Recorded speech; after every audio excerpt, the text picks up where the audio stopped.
Welcome to the Creative Playing Podcast Network. Join us as we review our favorite RPGs, collectible card games, MMOs, video games, PC games, and bring up interesting topics and things that we'd like to share with everyone. Sit back and enjoy the show.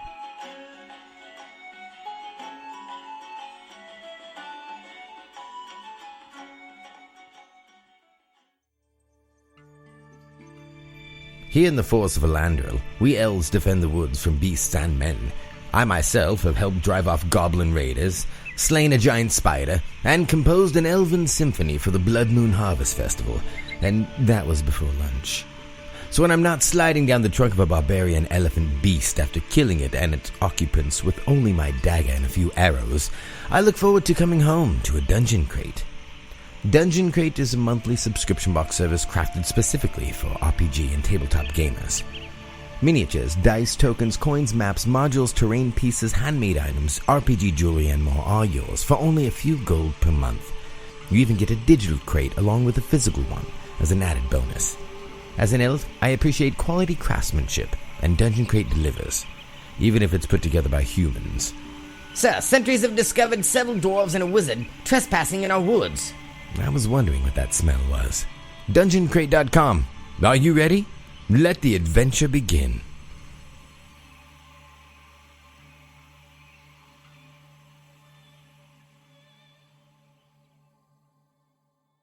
Hey guys, Jim here from Creative Playing Podcast Network. I'm here with JJ and Dan, and we're going to be doing a book review. So JJ, what book do you have there? The book is How to Game Master Like a Fucking Boss by Venger Asnos Satanus. Alright, so what do you guys think about the book so far? We've had a little bit of time to flip through it, to read through it. I know my opinions, but I figured I'll hold them to the end. I thought it had some pretty interesting things that I never thought of as a player, at least. Because, I mean... Pretty much at the gaming table, you've got the least jamming experience of the group. Yeah. But as a newbie GM, do you think having something like that in your hands would be helpful? Definitely. I think starting off new would be a huge help. And even with experience, there's ideas and thoughts in there that keep you moving forward. And I like that he's taking the time to address issues like burnout and steps and plans that you can use to avoid those pitfalls. Yeah, I definitely like flipping through it. For one, I love the artwork in it. It reminds me of the classic Van Art style artwork for fantasy stuff. Oh, the Lovecraftian style. Yeah, I mean, the great picture with the cultists that are actually Cthulhu-looking cults with the maiden being sacrificed. Mm-hmm. It is great that as a GM you can read through the book and realize that you're not the only one that has the exact same issue happen at your gaming table. Yeah, I love the steps on avoiding conflict, because I've seen conflicts at the gaming table go horribly, awfully awry. Friendships have been lost. Something worse than Monopoly. Oh, or more friendships ended over gaming tables than over Monopoly boards. So, JJ, what's one of the things that you really like in there?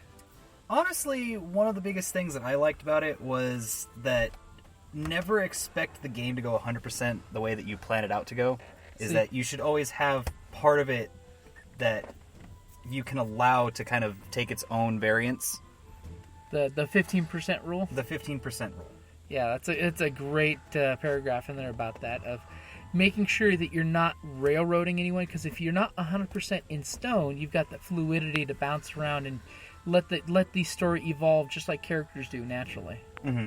Because there's sometimes that it just makes more sense to go off this way instead of the way you thought you were going. And to not be just married to the idea that you have to do this. Especially if it's the idea of, like, the character is being created that way. Like, if it's something that is essential to the way the character is being developed, just let it happen. Yeah, the actually character-driven story. Mm-hmm. Yeah, I mean, it sounds really harsh, but, you know, if you're looking for to stick 100% to your idea, write a book, don't run a game. Yeah, because if you want to make this beautiful story, I've heard other GMs during panels and things discuss, is just write yourself the story, put it out there, sell it on Amazon, because that's the only way exactly what you're writing is going to get it to the game table. Mm-hmm. Because you're going to have, 4 to 6 different voices wanting to have their characters the spotlight hero of the story. And the trick is to always make sure it's fluid enough that you can give each player that taste that they are the hero of the story. Yeah, and he addresses the type of players that you look to have and how to deal with disparate personalities in the games that you're running. True, and a lot of the player types that are out there. Oh, we all love our mini-maxers. Our distracted texters. Yep. Folks that are planning their game for the next day while they're playing the game tonight. Because we've all been into those type of groups before that, it's just the guy that's sitting there waiting for his turn to come up to roll the dice, and then he ignores everything else going on. That is a legitimate thing. We've all probably had at least one turn of having that happen at a game session, either as that guy or as someone playing next to that guy. Oh, what were we talking about? No. Like I said, overall, I think the book can be really helpful. The sense of humor that comes across in it makes it a really easy read, and he's broken it up nicely. Oh yeah, the actual writing format of this book has really meant that you can either pick it up and flip to the chapter you're wanting to read, just about the specific thing, or as a refresher, or you can actually enjoy sitting down reading it cover to cover. Because I just love some of the soliloquies that he puts in there of, in my life, this is what's happened to me. In this story situation, this has happened to me. It's always nice to have personal experience written into it. Definitely, and he even gives, without giving names or anything, he actually gives, this is the situation that happened, and here's how I resolved it, whether for good or for bad. I think it's helpful to realize that, you're not the only GM that's wanted to leap across the table and strangle a player. On multiple occasions. It's true. Because it's not just about GMing like a fucking boss. Sometimes in life, it's good to be able to throw something like that at your players and say, hey guys, here's some insight into what it's like to being a GM. Because there's a reason why the GM is the rarest life form at the gaming table. If it was easy, everybody'd do it.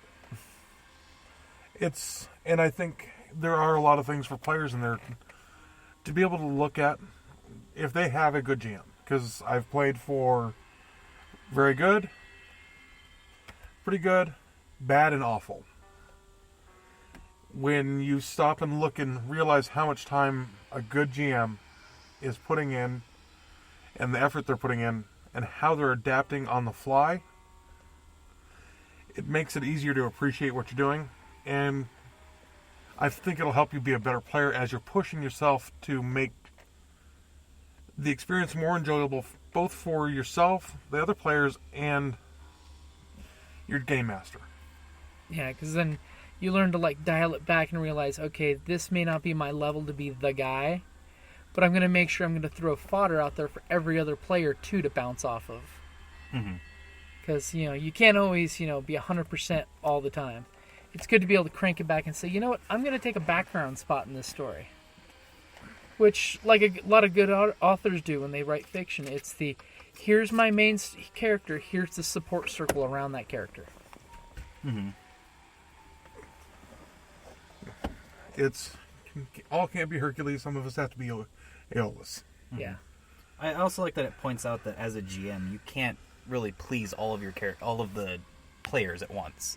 Yeah. You're always going to have to pick something to appease this character that's this character isn't going to like. Yeah.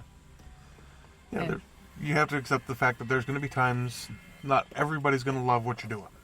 Yeah. And hey, being a GM, sometimes it is you making that hard call.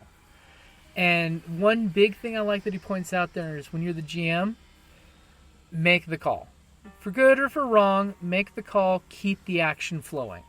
And when you make the call, just make sure that you stay consistent with it. If it's later on you need to go back and, hey guys, we're going to retcon this rule, do it out of the heat of the moment and out of the heat of the story because you want the story to keep going. So that way you're not letting the action get bogged down and everyone to get derailed on the adventure train. Yeah. And I look at the title and sometimes it's somewhat misleading. It's because it's, how to game master like a fucking boss. And it's, being a boss isn't, controlling your players.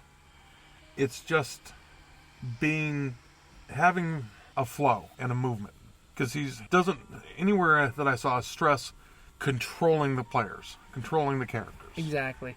It's basically like a good boss who's out there working with you and putting the best people in the best locations for the best things. So, like where he mentions with GMs, you can actually offer suggestions to the players. There's nothing saying you can't, as a GM, say, hey, I really think your character, since this is your specialty, you can do this.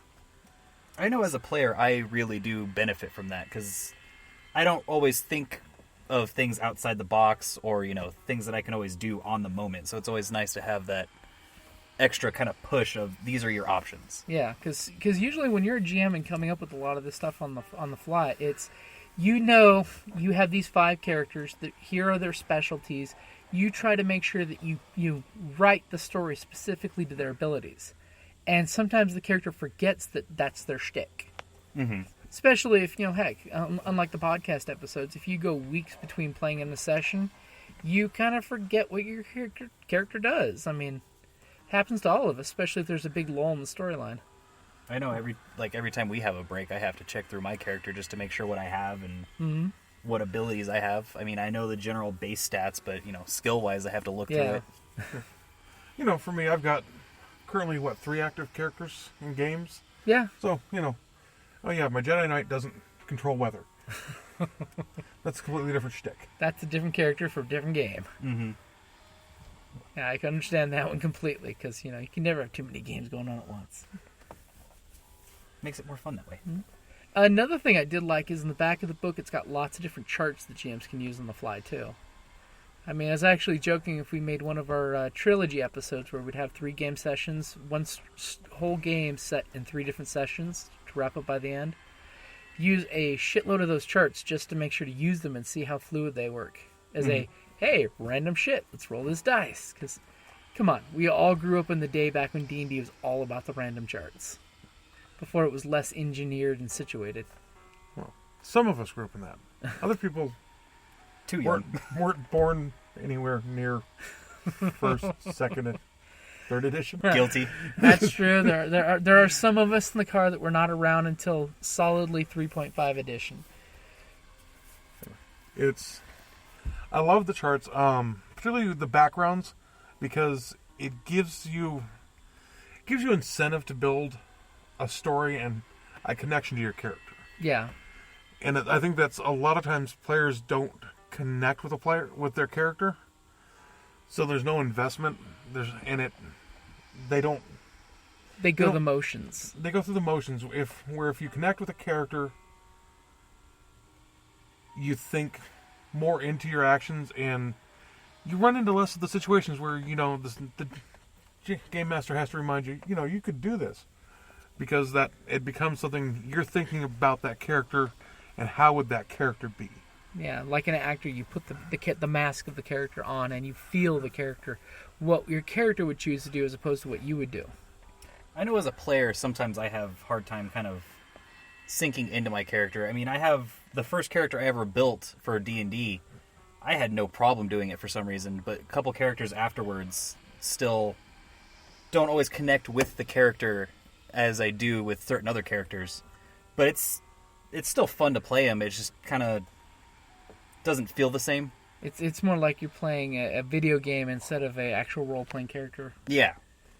Because you don't get that whole feeling of, in the back of your head, you know exactly what the character would do. Mm-hmm. The character has grown into its own entity that when you get to that beautiful moment when you're leveling up and you're like, smart play is this, but your character would do the exact fucking opposite, and you've got to be honest with your character and do your character right and do what the character would want to do rather than smart play. And sometimes what you want to do and what your character want to do are at complete different. odds. Yeah. I had a character that was built with a very simple idea, and he was going to be a blackguard. Mm-hmm. The moment was there. The situation was perfect. It was presented on a silver platter, and he wouldn't do it. Yeah. Even though that's where I wanted to go with him, it didn't feel right. It wouldn't be doing the character's storyline justice. Which is, come on, that's why we roleplay. It's because we're wanting to write the stories of our characters. A lot of the focus on the book seems to be getting your players immersed. Yeah, You know? it's huge in the angle of understanding immersion. Which is a huge step. You know, if you can get your players immersed, it's so much more rewarding and enjoyable. Yeah. I mean, I know particularly for a player, and the few times I've really managed to swing that with a group, as a GM, it's awesome to watch people be immersed in their character. Oh, hell yeah. I mean, any game I've had where characters have, people have literally slipped on their characters' costumes and just ran with it, it's insanely fun because that's the shit that becomes stories years later. Where you can sit there around the couch and just BS about the story of, remember when so-and-so, dude, remember when Val took over Las Vegas?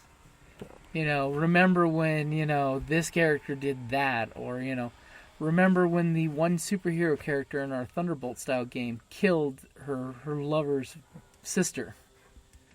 Just the storylines that become epic, living on their own stories, that you realize the character has to support itself and stand on its own feet rather than what you would really like to do to make things easy.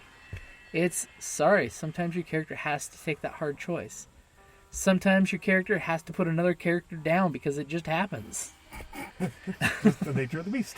Just because it happens. I know I've run into that a couple times. And as long as that's done in story, there should be zero issues at the gaming table. Because you just look at it and say, sorry, so-and-so would have to do that. Let's all not forget, it's that classic D&D shtick where we can't torture this person because the paladin's in the room, or we can't steal this because the paladin will catch us. Yeah.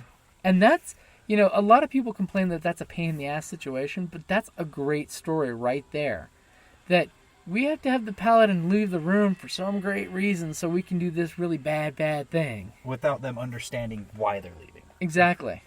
I think players going against, having the goody-goody in the group, it's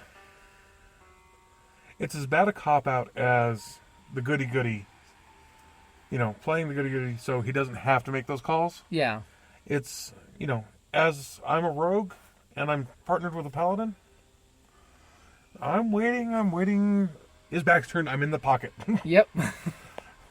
Which is good because it makes the character play their character. I mean, if you're the 5-finger discount guy, you got to be careful where you're doing your trade and how you're doing it. Yeah. It's, like I said, the immersion aspect of it really does help because you'll avoid those pitfalls of becoming frustrated. The challenges of having the paladin in the group becomes the thrill of getting away with it right under the paladin's nose. Exactly. That becomes the story shit when you can sit there and say, hey, new guy at the table, let me tell you about this time. Or the time that he tried to do it and failed so miserably that the paladin just had to turn on and just beat the crap out of him. And that shit happens. So, for the How to Game Master Like a Fucking Boss, which I love the title still. Yeah. By the way, pictures, there are some adult pictures in there, which when I had it at the office, I had to use some Post-its to cover up, but still, the pictures are fucking awesome. There's a great chart in the back of the book that also gives you a lot of colorful words. Not language colorful, but just literally speaking words that are very colorful and flavorful to add levels to your game, as well as a written magical language that you could use to drop into your game to get some actual depth to the world and to get more of that immersion. It's hard to stress how important just having that artful vocabulary in play can help. It takes it to a whole new level. On the whole writing, I enjoy it. Dude's a little off. He's just a little bit off center, which I enjoy. It's the fun quirk.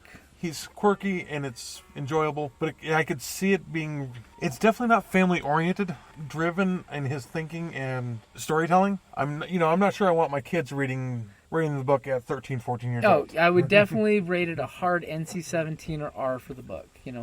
For those of you under the age of 16, you should probably wait a few years before you read this book because it is definitely on the adult side, with definite adult artwork. But again, it goes back to the classic Van art, which I love. So, on a scale of 1 to D20, what would you guys rate this book as?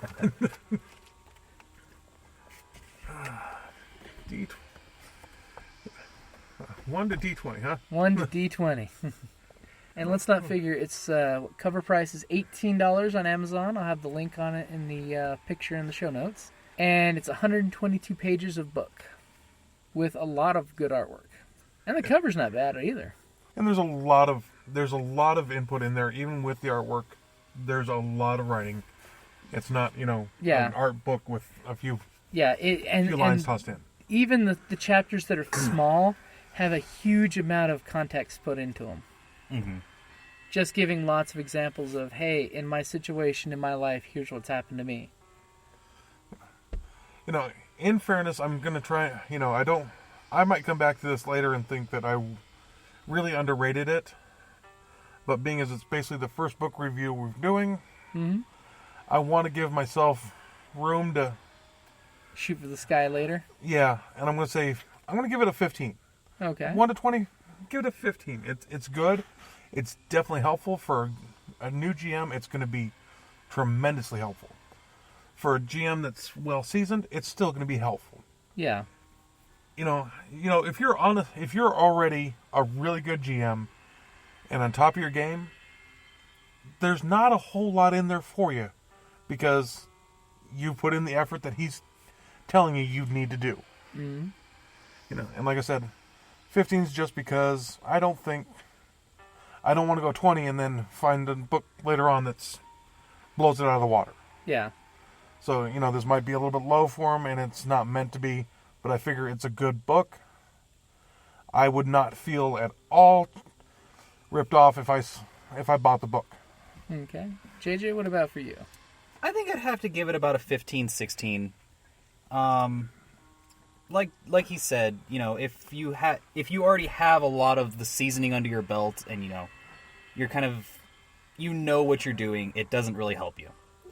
I do like how easy it was to read. It was very enjoyable. Like you said, it had amazing pictures. Yeah. It was completely full of content the entire way through. Had a lot of ideas that even as a player, I had never really thought about. So, I mean, I really did enjoy what I read of it. So I do have to agree with him about a 15, 16. But like it says, it's how to GM like a fucking boss. I assume that, it's for, people that are trying to learn how to do it. Yeah. So, I mean, I liked it. All right. I would definitely give it myself a 16 because I've read like the D&D Dungeon Master's Guide for 4 editions. And I got to admit, pretty much in a quarter of the size of the book of theirs, he's put all the information that you get from any of those and a lot more. One thing I really like is the anecdotes he puts in there.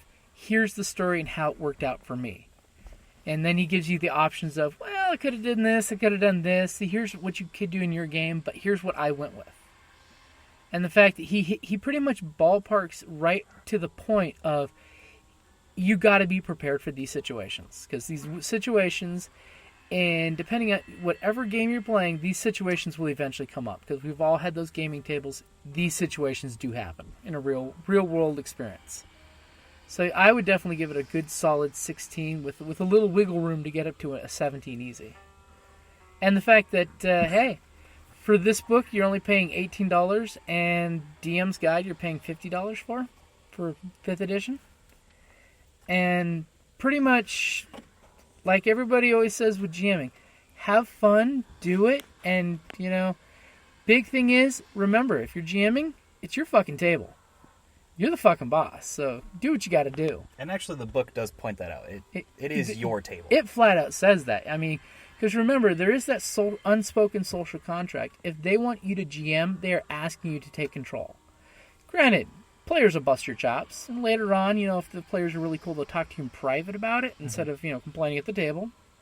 I understand both sets of groups, but usually, there's that implied respect that I respect you as a player, you respect me as a GM. If you're wanting to play in my game and come back next week, here's the way the game goes. We all are here to have fun. But at the same time, don't run the players away. Yeah, I've actually been in games where GMs basically try to beat you into the ground just to get a little power play. That's not so fun. I've been in games where the GM's afraid to kill players. I mean, hell, half the time I feel like that in some of our podcasts because, I've yet to get any body counts in most of these games, but they've just been playing well. I mean... Guilty. I've lost a character to you. You have lost a character to me. And that little Nogri had it coming. He did nothing wrong. He rolled 2 despairs Back to in back. a row. He did nothing wrong. He just had a horrible string of luck. Didn't do anything right either. No, he didn't. And the thing is, when players die because of a bad string of luck, that's exactly what you chalk it up to. Yeah. Shit happens. Bad shit happens to bad people. Bad shit happens to good people. When shit happens, you got to roll with it. It's the story happening on its own.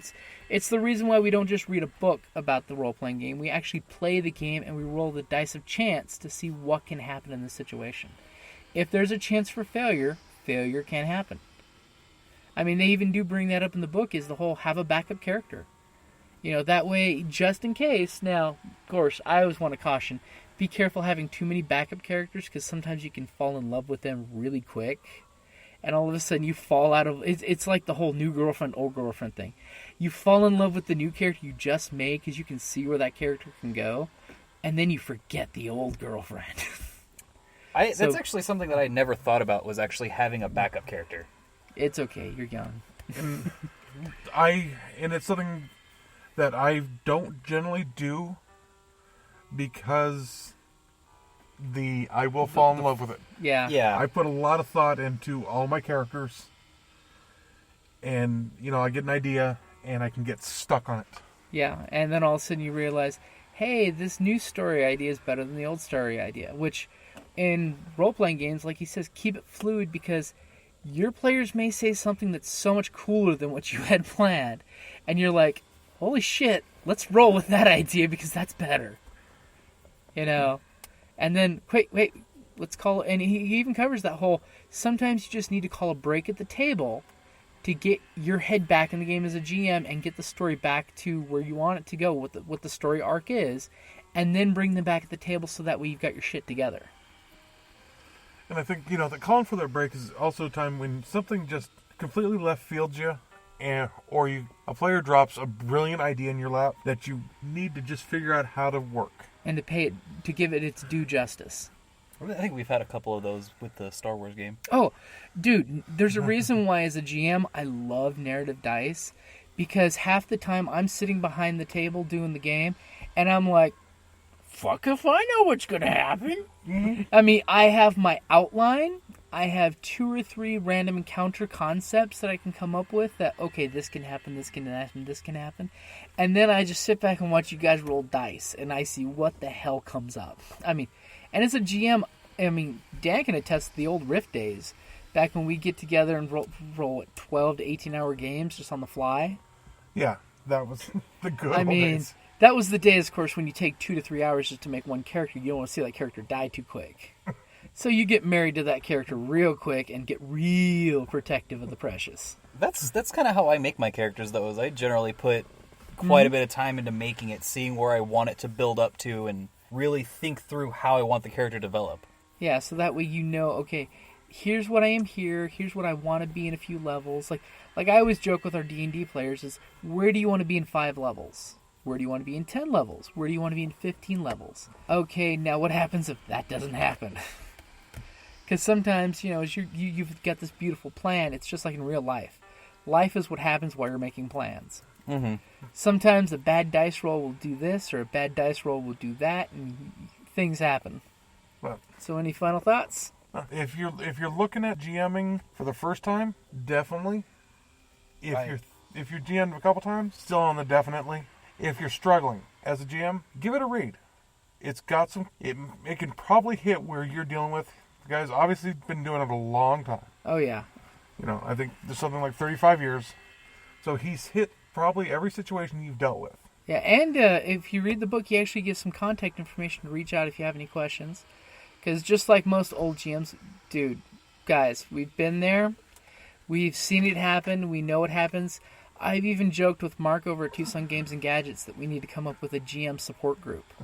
Because there's just those sometimes that you want to talk to another GM on a GM to GM level. So that way you can talk about, not disparagingly about your players, but just talking about the situation and how would you have handled it. Because, I just want to make sure that, a lot of people don't realize how much one person is like another person. We as a pack mentality, we think alike. We do. We try to think we're individuals, not very similar, but people fall into the same cliques and habits. Stereotypes are stereotypes for a reason. So it's just good to be able to reach out to another GM and find out that, they feel your suffering, It's like an old soldier talking to another old soldier. There's that unspoken, understanding that's right there in the situation. And if you do have any questions, by all means, reach out to the Creative Playing Podcast Network. I mean, if I can't answer the question, I'll definitely pass it on to any of the other GMs in our group, because we got quite a few players that also GM. And hey, one of his words of advice is know when you're about to have burnout, so that way you don't take it out on the players. And change up GMs sometimes. I mean, like I've even joked a couple articles that I've shared with my gaming group is how to avoid GM burnout is to offer to say, hey, can I run a session or two? Because it's amazing how much just getting to play every now and then is a huge refresher. I've got a few folks that have actually asked to join in our games because they GM all the time and they want to get away from the GM screen. I know, I keep trying to talk Kelly into GMing a game, but she's afraid of GMing one. And that's another thing, folks, is don't be afraid to GM, because all you're really doing is playing a different role than just a player. You're playing all the other folks for people. And really, when it comes to RPGing, it's just about gaming with your friends and having fun. And if you do GM a game, and you do horrible, and you do awful, send us a message. I'll top whatever you did. I have either games I ran where I did worse, I promise, or I know somebody who did worse. I guarantee. Hey, we always have that game where we did, 26 hours straight of gaming, and in the middle of a superhero game, completely out of context, and completely out of meaning, and completely out of setting, I say zombies are coming out of the air conditioner. And all of a sudden I realized when all my players turned around at once and went, what the fuck? And I realized, oh shit, I fell asleep while GMing, but my mouth continued working and playing the game while my brain shut down. And I was having a zombie dream while GMing a fucking game. And that usually, guys, is that point when you should say, I need to stop GMing and get a few hours sleep. Because that's pretty much what we did at that marathon game. True, but see, even that's not bad. Yeah. There was 99 levels of the same robots and ninjas. Oh, yeah, that was a fun game that I was not running, thankfully, but it was pretty much a Matrix effect of level after level after level after level that were all basically the exact same encounter. But hey, even when stuff like that happens, I had a talk with the GM in that game, and I shared ideas of, I love this concept, here's what I may have done a little differently. So that way you're bouncing off ideas, you're learning from any rough experiences, just like, pretty much like a boss should talk to anybody, is the whole let's share our good business practices so that way we give all the best experiences that we can.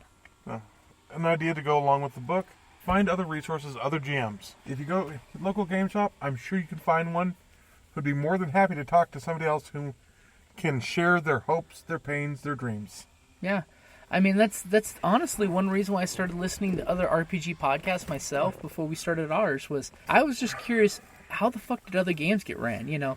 What is the golden secret that they run? I mean, that's why we go to RingCon every year. It's just to see how the different GMs run different games. And then you just come to realize of, hey, they're not doing anything special than I could. And then you realize that, hey, I can do it too. And you just have to relax and give yourself permission to do it. And not give in to the usual fears and the anxieties and things like that. That, hey, sometimes you're going to make a game, the story ends up sucking and it's nowhere as cool as you thought it was. Oh well, roll with it. You may get lucky when you're running that game. One of your players may turn to the other players and go, oh my god, I think I figured it out. I think da-da-da-da-da-da.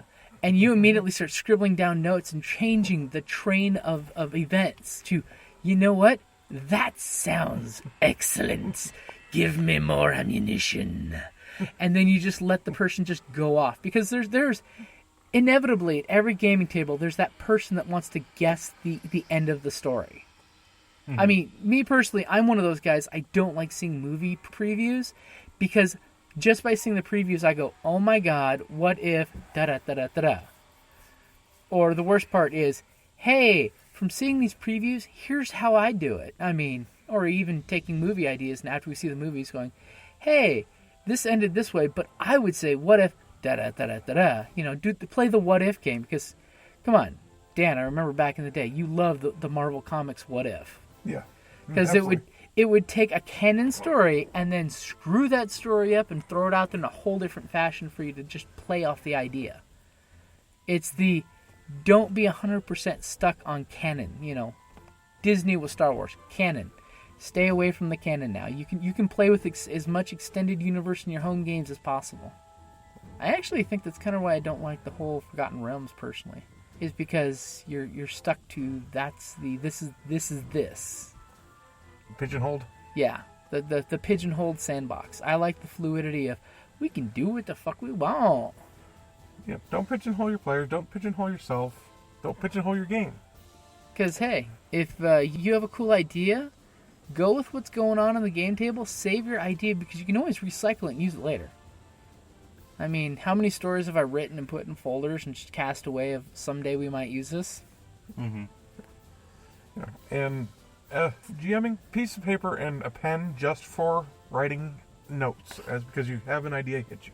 Oh, shit, yeah. I mean, I use my smartphone. I use my audio recorder on my smartphone. You can be at work, at lunch, walking by, you hear music. All kinds of things can constantly inspire you. And also you can be like, hey, holy shit, I just got told this story. That would be a great adventure. Or, holy shit, I just saw this in the newspaper. This would be a great situation for an adventure. Take notes because write down the adventure in the encounter. A story for it will later on unfold. Also, another thing that the book touched on is, as a GM, you should always leave enough leeway in the game so that way you can be surprised by what happens in the game. There should always be at least one or so parts of the game that even the GM kind of has to sit back and go like, wow, that was amazing. Yeah, because that makes the game fulfilling for you as a GM, because it's not just a choose-your-own-adventure book. It's they get to write it, you get to write it, they get to write it, you get to write it. It's a constantly evolving thing. It's not, hey, this is set in stone. It's, guys, shock and homie. Mm-hmm. I mean, as a GM, like when it comes to the Dresden-style RPG, I love that game because the whole best part of the Dresden-verse, the Dresden-style RPG is world building involves all of your players and you coming up with threats and themes and places, so that way your players are telling us what they want to see in the game. And by all means, communicate with your GM. I mean, from a player point of view, let your GM know what it is you guys want, because, my God, it's hard second-guessing. And as a GM, get your players invested in their character. He's got the tables in the back that give you a background. The background, was working in the mines as a slave. Okay, there's an automatic reward in that because your character is a little bit physically stronger. If you can get them into that, you do a reward, build a backstory for the character, and it's worth extra experience. It's worth it because it makes that connection. Yeah, and basically there's a reward to having a history to your character. And I think that's, you reward them for doing it, and it encourages, even if the players, if they're not a particularly good player or they're a particularly engaged player, giving them that incentive will get them involved. It will improve them.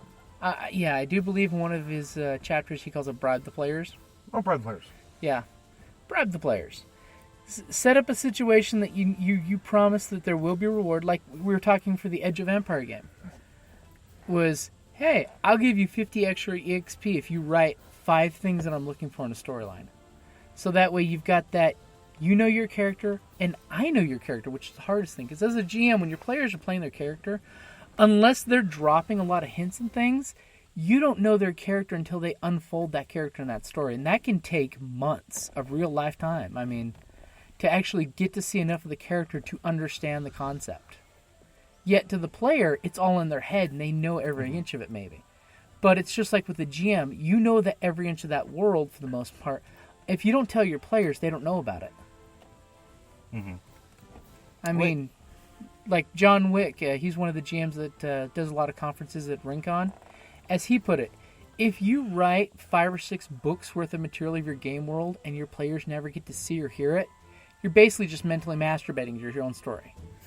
If you're not sharing it with them, there's no need for it. You know, don't clutter up much, but it's good that you know it, but just, you know, make sure you're sharing it with them, because even if it's like when we do the NPC spotlights, I'm telling you guys what's going on with the NPCs in their points of view.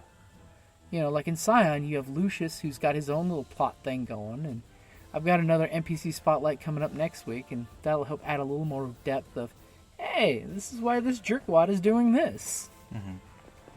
Or maybe he's not so bad. And personally, I think that coming up with a really good backstory actually helps with the immersion of the character. Definitely. Because I've noticed that the very first character that I made, I put a lot of time to his background, who he was, who his enemy was, what his true intentions were. And he's the best character that I have that I can immerse with. And a lot of my other characters, like my Star Wars characters, they're kind of designed as, like, you know, what I want them to do. But they don't have a background, so it's kind of hard to become one with that character. Yeah. That's a really good point. So, to wrap it up with the closing, what would you guys like to close with? Thanks for listening. Like I said, you know, if you've GM'd, it's worth the look. If you haven't GM'd, it's definitely worth your time. And if you're not sure about GMing, give it a try. You're not going to be the worst ever. Trust me, I have one that's done worse. JJ? As someone who's never GM'd, I personally liked where it was going. As a player, I liked where it was going because it gave me ideas as a player that I never had. So, in all honesty, even if you're not thinking about GMing, it helps you think of where a GM is going with things. So it might help you help the GM. That's a really good point. And like I said, for me, if you have any other GMing books or GMing magazines on your bookshelf, get this book. It's one of those of, if you play D&D and you have a GM's guide, if you play Rifts or Palladium and you have any of the Rifters on your shelf, this book belongs up there with those that you can read through. And honestly, even if you're the world's best GM, there are some funny-ass stories in there. I mean, honestly, that are worth reading just to get the chuckle out of it. Yeah. And definitely want to say thank you to Venger for writing this book, sharing it with us. And we may be hearing more from him, because apparently he's been writing some more stuff. Thank you, folks. All right, guys. Like usual, thank you for listening.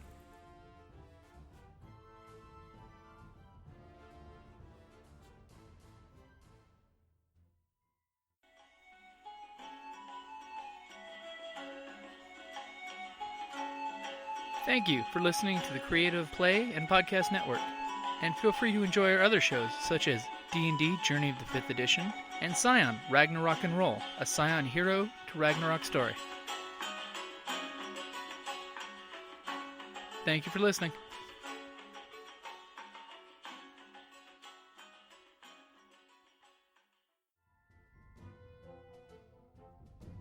The book is How to Game Like a Fucking Boss by Venger Asnas Satanus. I believe that is not what it is. What did I say? Game Master. What did I say? You said Game. game. I thought I said Game Master. No, he skipped the God master. damn it. So read it again. I can clip it.